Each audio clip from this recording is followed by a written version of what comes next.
es una fiesta especial para todos los sacerdotes, que hemos de aprender tanto de ese santo maestro de sacerdotes y de santos.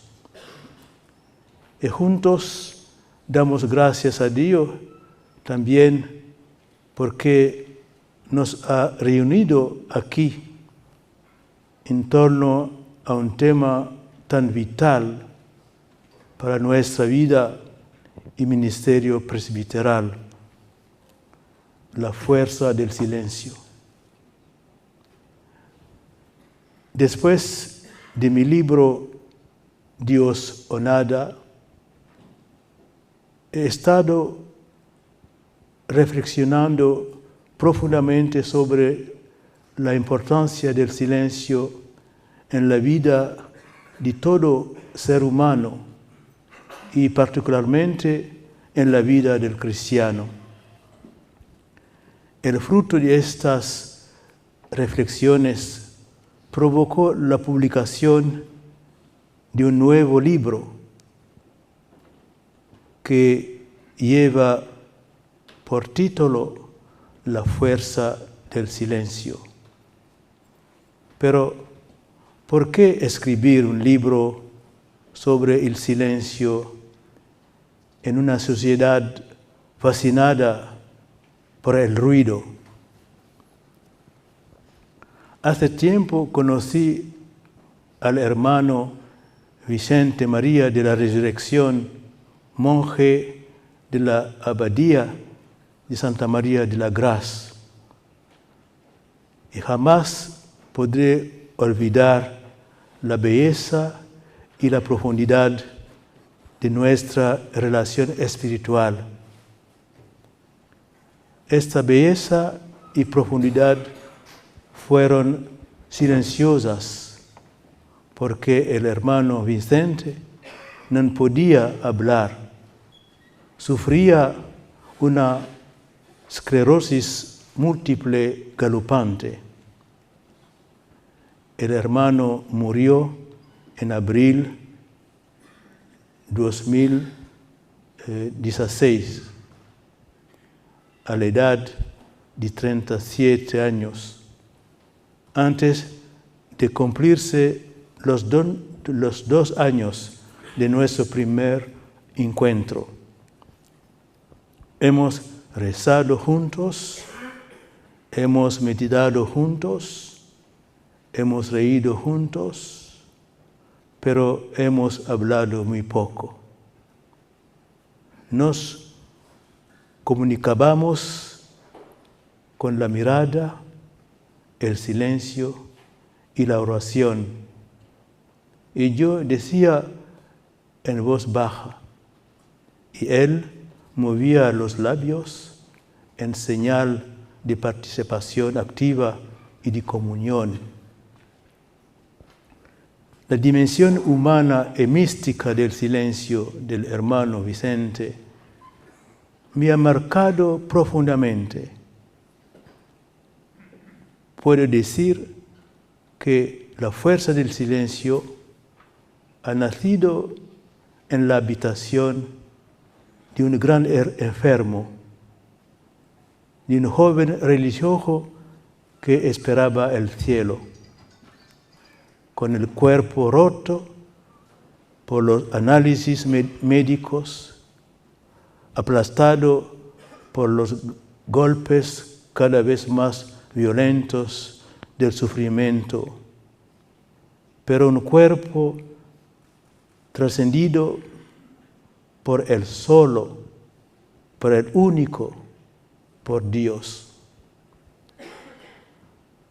Los ojos cansados del hermano Vicente María de la Resurrección radiaban santidad, alegría, fe, caridad y paz, en medio de un admirable silencio.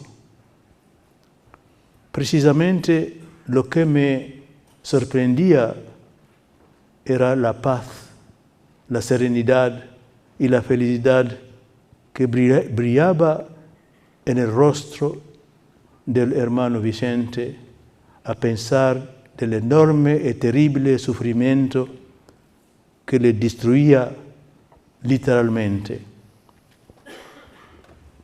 En la vigilia de su entierro, leyendo su diario íntimo, es cuando pude descubrir la verdadera fuerza espiritual que había alimentado su vida interior. Efectivamente, en esas páginas encontré reflexiones de una profundidad excepcional. La Abadía de la Grace fue, pues, el primer faro que iluminó mis reflexiones contenidas en la fuerza del silencio. El segundo fue la Gran Cartuja. Doy gracias a Dios por haber tenido la gracia excepcional de ir al monasterio de la Gran Cartuja y haber tenido el privilegio de entrar en la clausura, traspasando los altos muros que la ciñen desde hace siglos.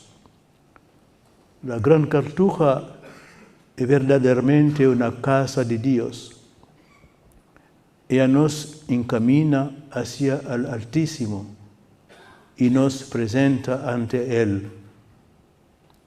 En ese lugar bendito, todo está puesto para encontrar a Dios. La belleza de la naturaleza, la austeridad de los lugares, el silencio, la soledad y la liturgia. Aunque yo estoy habituado a rezar durante la noche, porque la noche está hecha para llorar y para orar, decían los padres de la Iglesia.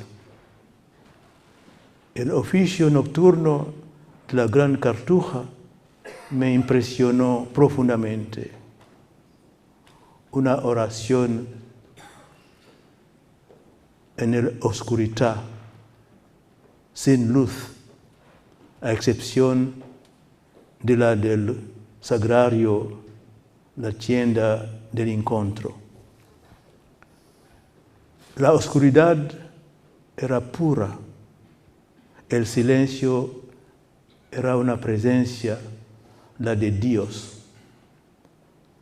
La noche ocultaba todo, la realidad exterior, nos aislaba a unos de otros, pero unía nuestras voces y nuestras alabanzas, guiaba nuestros corazones, nuestras miradas y nuestro pensamiento para no fijar nuestra atención más que en Dios.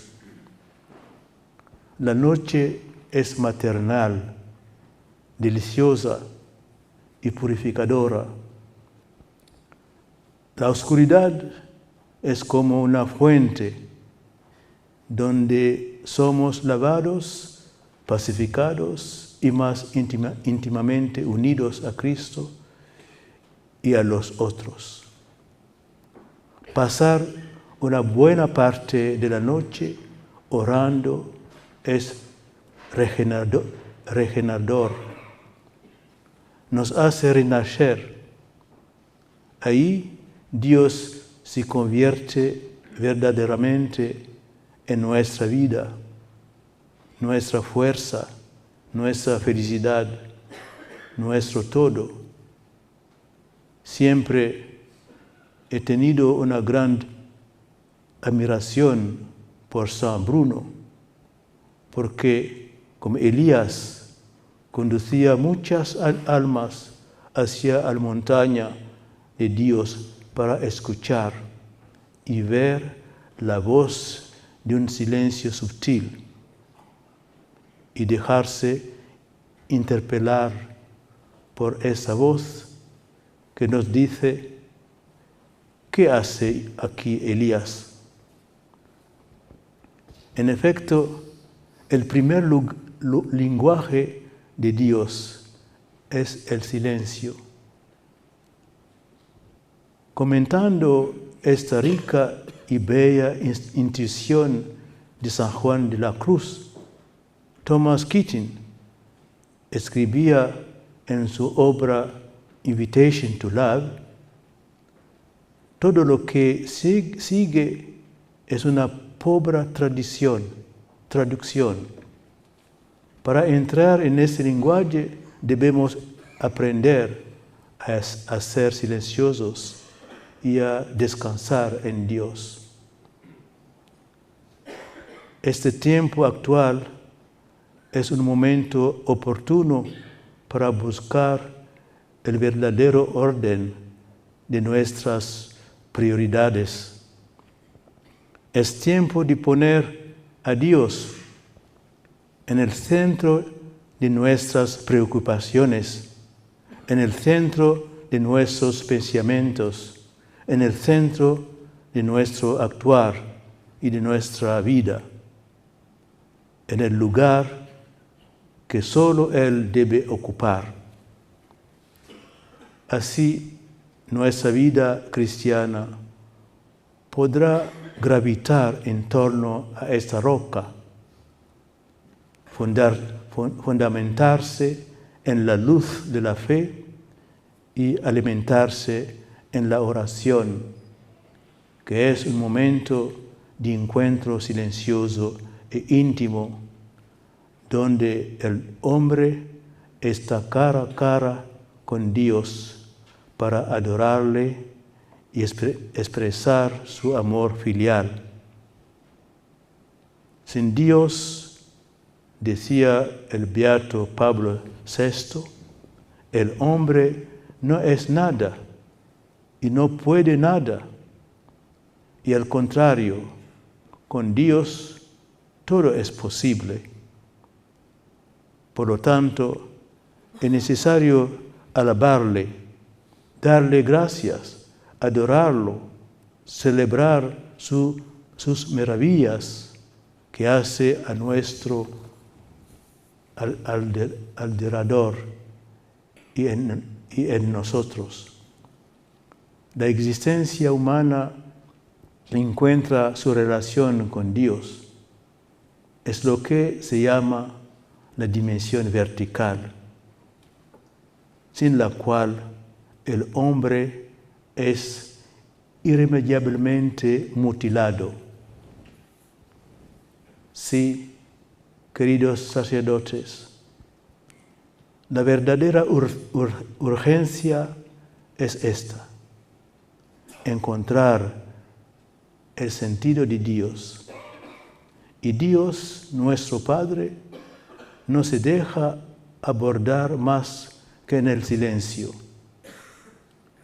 Lo que más necesita la Iglesia hoy no es una reforma administrativa, ni un cambio estructural, ni una logística o estrategia de comunicación, o un programa pastoral suplementario. El programa existe ya. Es el de siempre, que proviene del Evangelio y de la tradición viva. Se centra en Cristo, que tenemos que conocer, amar, imitar, para vivir en Él la vida trinitaria y para transformar con Él nuestro mundo, que se degrada porque los hombres viven como si Dios no existiera. Como sacerdote, Por tanto, como pastor, como obispo y cardenal, como prefecto de un dicasterio romano, mi preocupación principal, mi prioridad es decir que solo Dios puede colmar el corazón del hombre. Creo que somos víctimas de la superficialidad, del egoísmo y del espíritu mundano que propaga la sociedad mediática. Nos perdemos en luchas de influencias, conflictos personales, en un activismo narcisista y vano. Nos llenamos de orgullo, de pretensiones y somos prisioneros de una voluntad de poder indomable. Así, por conseguir títulos y cargos profesionales o eclesiásticos, aceptamos cualquier vil compromiso. Pero todo esto está condenado al fracaso. Esos falsos valores desaparecen como el humo. Invito a los cristianos y a los hombres de buena voluntad a entrar en el silencio porque, según mi opinión, sin el silencio permanecemos en una ilusión mortal. En efecto, la única realidad que merece nuestra atención es solo Dios, y Dios es silencioso. Él espera nuestro silencio para revelarse, un silencio contemplativo, adorador y lleno de amor a Dios. Es prioritario recuperar el sentido del silencio. Es una necesidad, una urgencia. El silencio es más importante que cualquier otra obra humana, porque habla de Dios. La verdadera revolución viene del silencio, que nos conduce a Dios y hacia los otros para ponernos humildemente a su servicio. El silencio no es un concepto, sino el camino que permite a los hombres ir a Dios. Podríamos decir que Dios es también silencio, y este silencio divino habita en el hombre. Viviendo con Dios silencioso, en Él llegamos a ser nosotros mismos silenciosos. Miren a los monjes y a los contemplativos. Son silenciosos porque viven en Dios. Quien no está solo no puede ser silencioso. Quien no hace silencio no puede entender al que habla. Es verdad que la conquista del silencio supone un combate y una ascesis. Sí se necesita coraje para liberarse de todo lo que hace pesante nuestra vida, porque no hay nada que nos guste más que lo fácil, las apariencias, la superficialidad.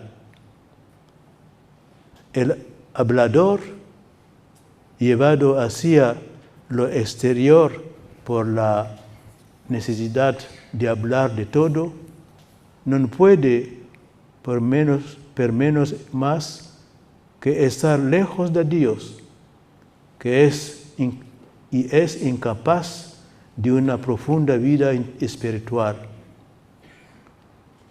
Por el contrario, el silencioso es un hombre libre.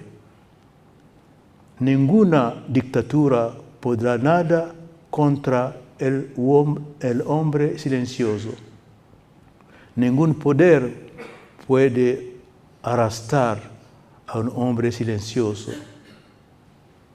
Pienso con emoción a mi predecesor en la sede de Conakry, la capital de mi país natal, Guinea, que se llamaba Monseñor Remo Marichidimbo. Este obispo estuvo en prisión durante casi 9 años, perseguido por la dictadura de Sékou Touré. Se le había prohibido estar y hablar con nadie. El silencio impuesto por los torturadores se convirtió en un lugar de encuentro con Dios. Misteriosamente, su mazmorra se convirtió en un verdadero noviciado, y esa prisión miserable, insalubre y sórdida le permitió comprender un poco el gran silencio del cielo. Su libro, El noviciado de un obispo, describe este periodo siniestro y trágico, pero al mismo tiempo ha sido para él una extraordinaria experiencia espiritual y la estructuración de una intensa vida de oración. Quisiera hablaros también del lugar que debe tener el silencio en la liturgia. Se trata de una preocupación fundamental en nuestros días. Ante la majestad de Dios, nuestras palabras se pierden. El Papa San Juan Pablo II veía en el silencio el elemento esencial de toda actitud de oración, porque, decía él, el silencio caracterizado por la adoración manifiesta la humilde aceptación de los límites de la criatura de cara a la trascendencia infinita de un Dios que no cesa de revelarse como un Dios de amor. Rechazar este silencio impregnado de temerosa confianza y de adoración significa impedir a Dios la libertad de comunicarnos su amor y por tanto de manifestarnos su presencia. El silencio sagrado es el lugar donde podemos encontrar a Dios, porque nosotros vamos hacia Él con la actitud del hombre que tiembla y se asombra ante Dios. Es importante que los sacerdotes aprendan de nuevo lo que significa el temor filial de Dios y el carácter sagrado de su relación con Él. Deben aprender de nuevo a temblar de estupor ante la santidad de Dios y ser conscientes de la gracia extraordinaria de su sacerdocio. El silencio nos enseña una gran regla de la vida espiritual. La familiaridad no favorece la intimidad. Al contrario, tomar una cierta distancia es una buena condición también para la comunión profunda y noble entre los seres humanos y a fortiori con Dios. En efecto, a través de la adoración es como la humanidad camina hacia el amor, hacia Dios. El silencio sagrado da paso al silencio místico, donde se transparenta la intimidad del amor entre Dios y la persona humana.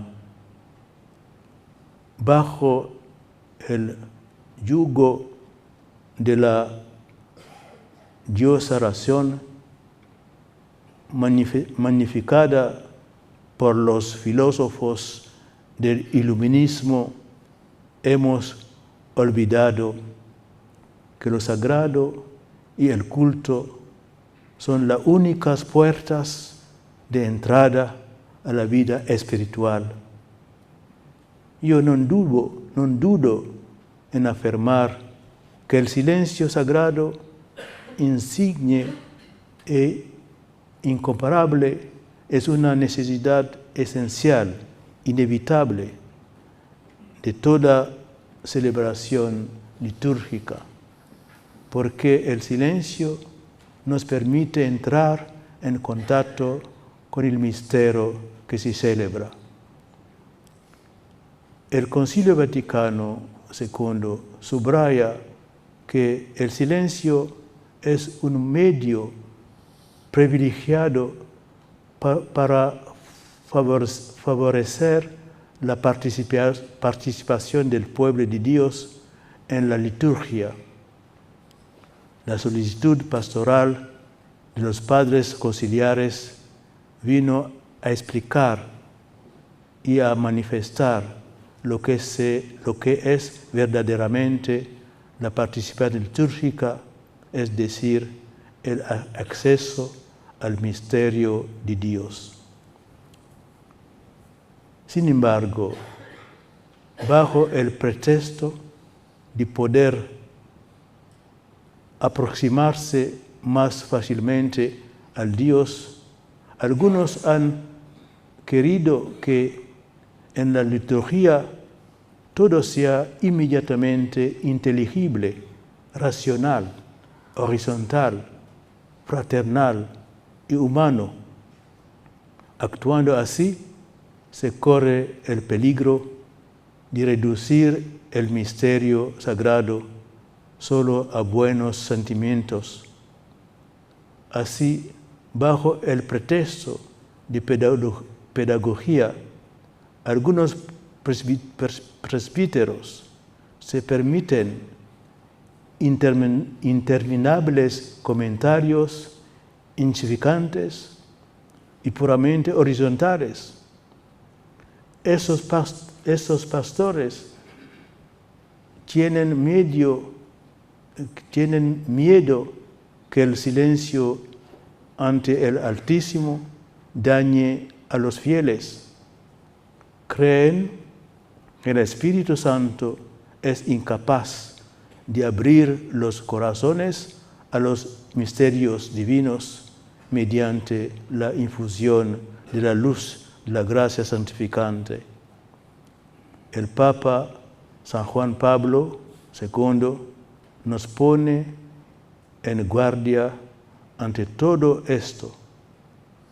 El hombre entra en contacto con la presencia divina, sobre todo dejándose educar en el silencio de adoración. En la liturgia, el silencio sagrado es un bien precioso para los fieles. Y los sacerdotes no deben privarlos de este tesoro. Nada tendría que destruir la atmósfera silenciosa que debe impregnar nuestras celebraciones.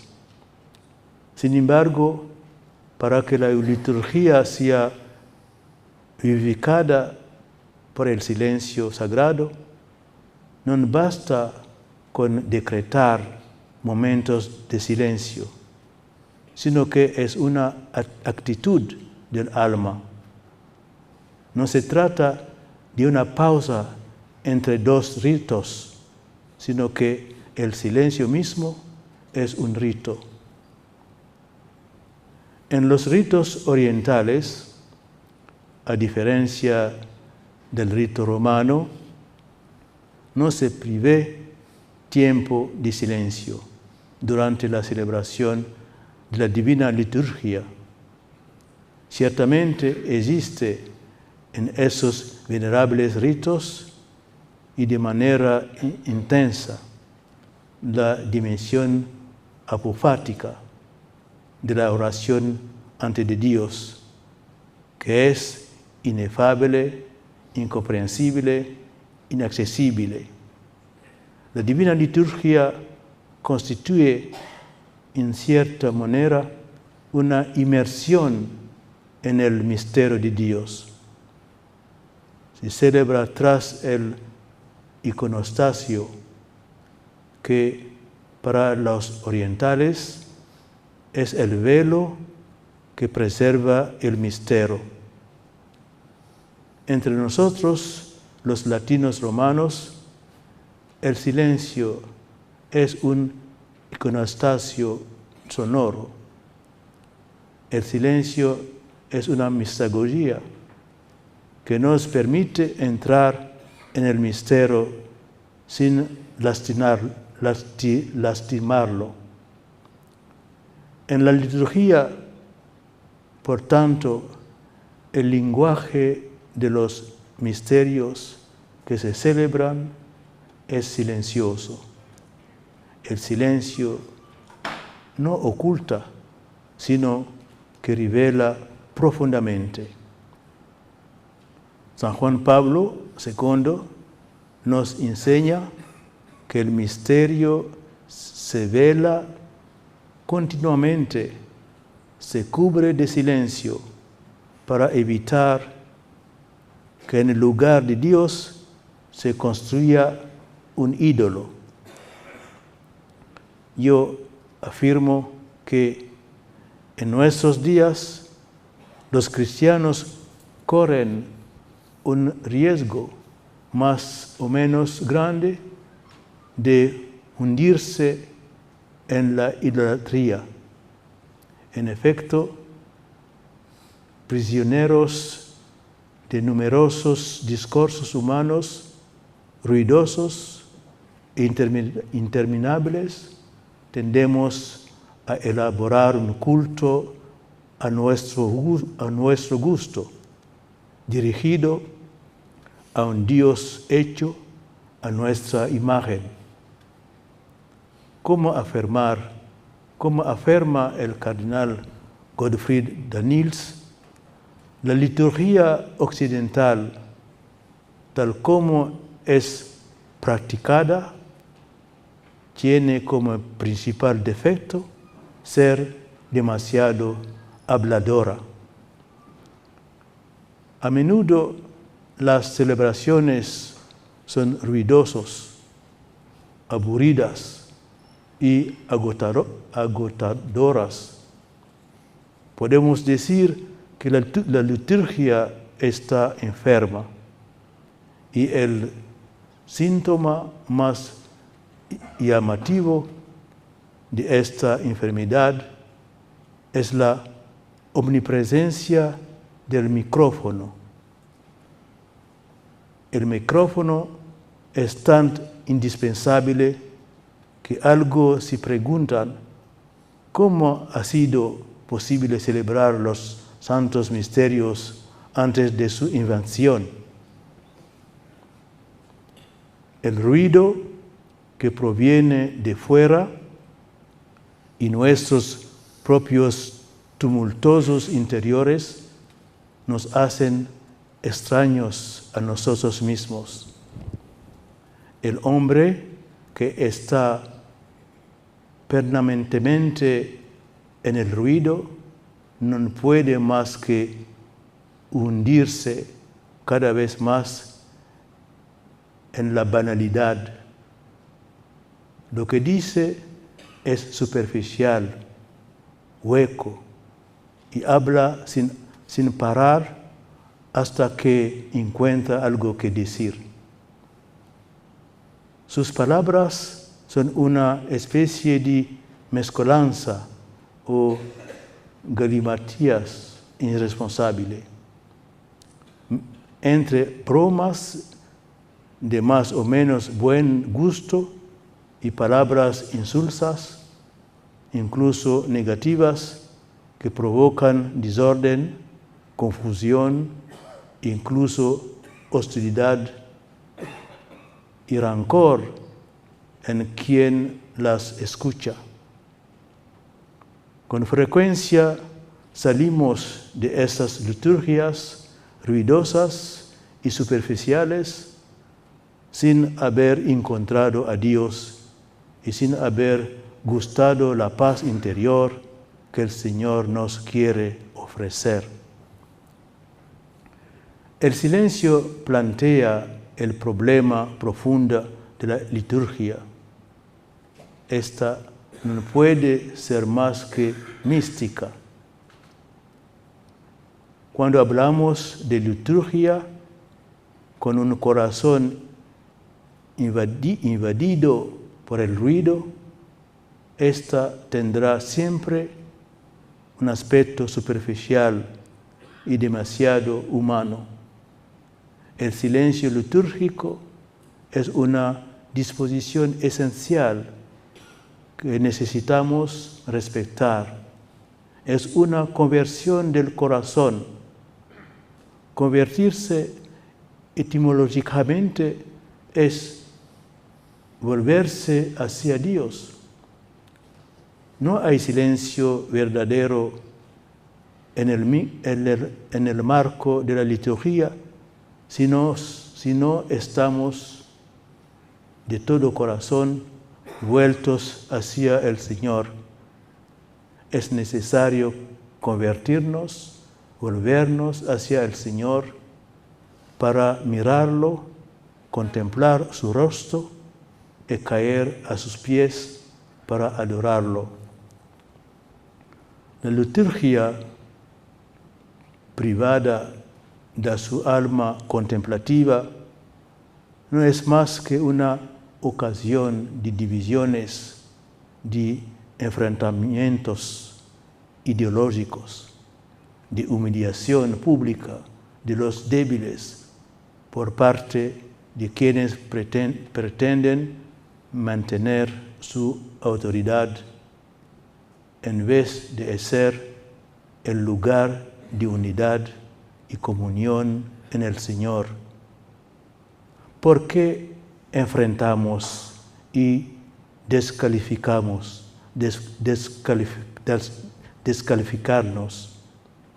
Al contrario, la liturgia debería llevarnos a la unidad en la fe y al verdadero conocimiento del Hijo de Dios, a la edad del hombre perfecto, a la plenitud de la estatura de Cristo.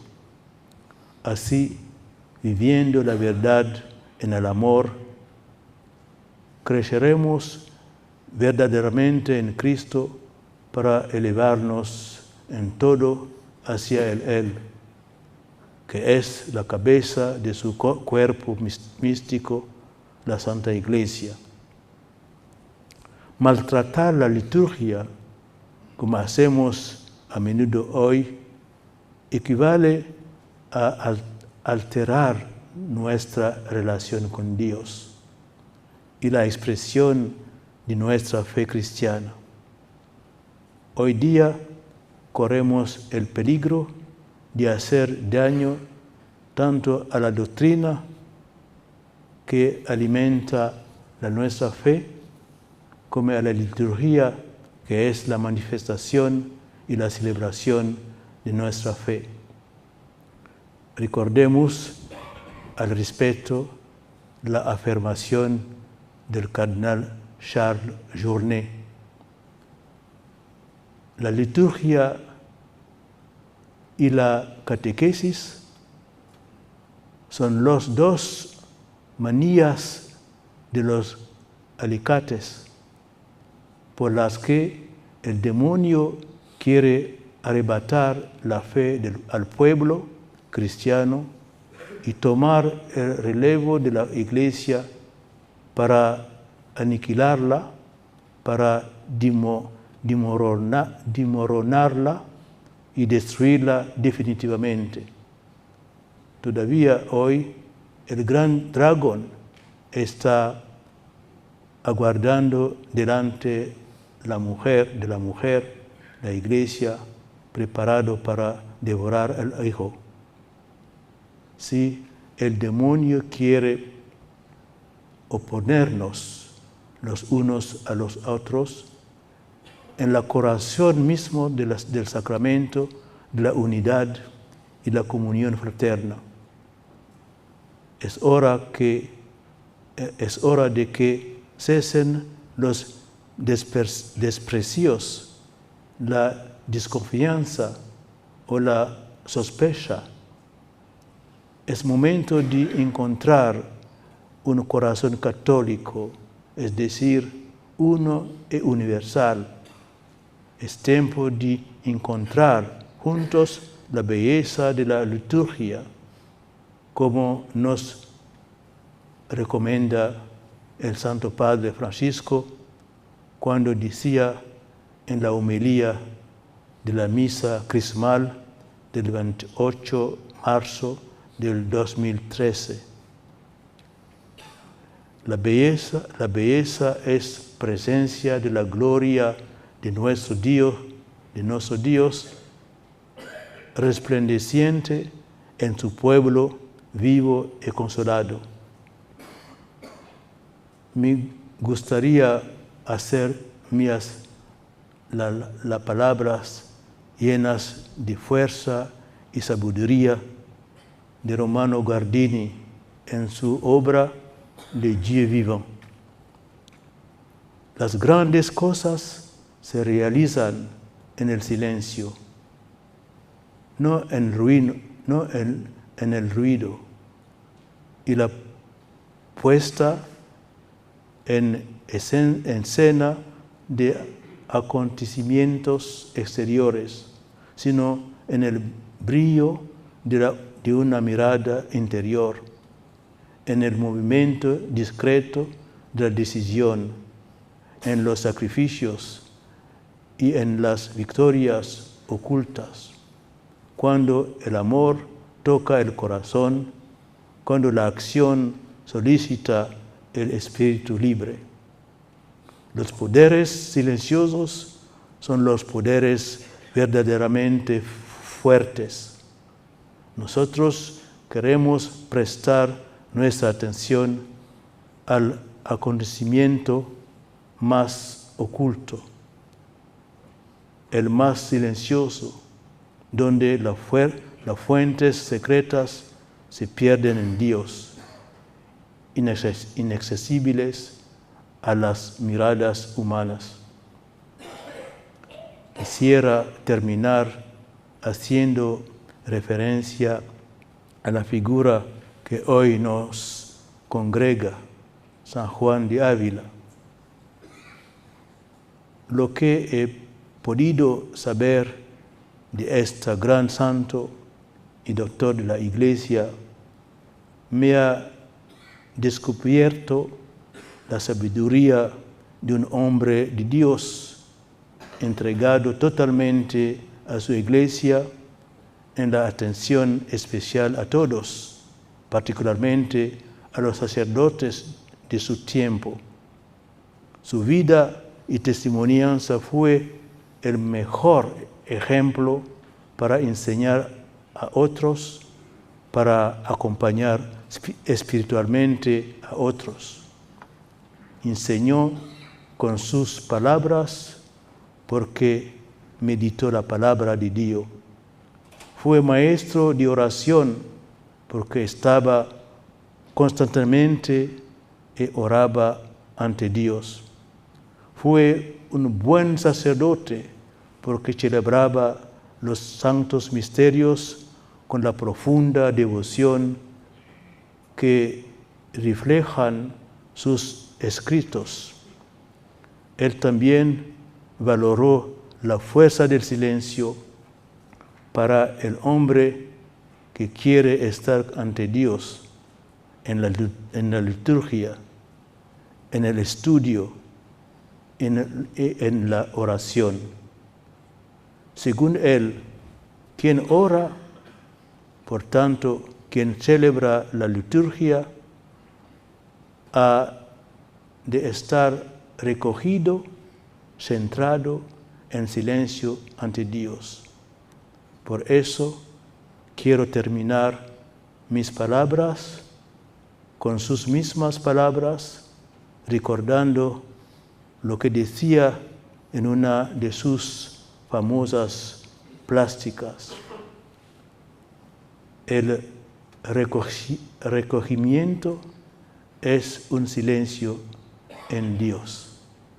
Muchas gracias a todos.